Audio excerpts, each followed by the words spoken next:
কাশ্মীরের শ্রীনগরে আয়োজিত এক কনসার্টে মানবিকতা ও শ্রদ্ধার অনন্য দৃষ্টান্ত স্থাপন করলেন বলিউডের জনপ্রিয় গায়ক সোনু নিগম। আজানের সময় তিনি নিজেই গান থামিয়ে দেন এবং দর্শকদের উদ্দেশ্যে বলেন, আমাকে 2 মিনিট সময় দিন, এখানে এখনই আজান শুরু হতে যাচ্ছে। শ্রীনগরের ডাল লেকের পাশে এসকে ইন্টারন্যাশনাল কনফারেন্স সেন্টারে আয়োজিত সেই কনসার্টের ভিডিও এখন সোশ্যাল মিডিয়ায় ভাইরাল।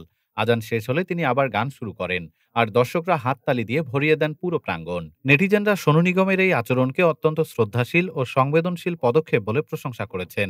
অনেকে বলছেন এটি ধর্মীয় সহনশীলতার এক অসাধারণ উদাহরণ। উল্লেখ্য, 2017 সালে সোনু নিগম আজানের শব্দ নিয়ে বিতর্কে জড়িয়ে সমালোচিত হয়েছিলেন।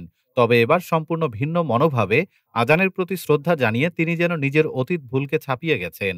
বিশ্লেষকদের মতে সোনু নিগমের এই পদক্ষেপ শুধু একজন শিল্পীর মানবিকতার নয়, বরং সহাবস্থানের শক্ত বার্তা দিয়েছে সমগ্র ভারতকে।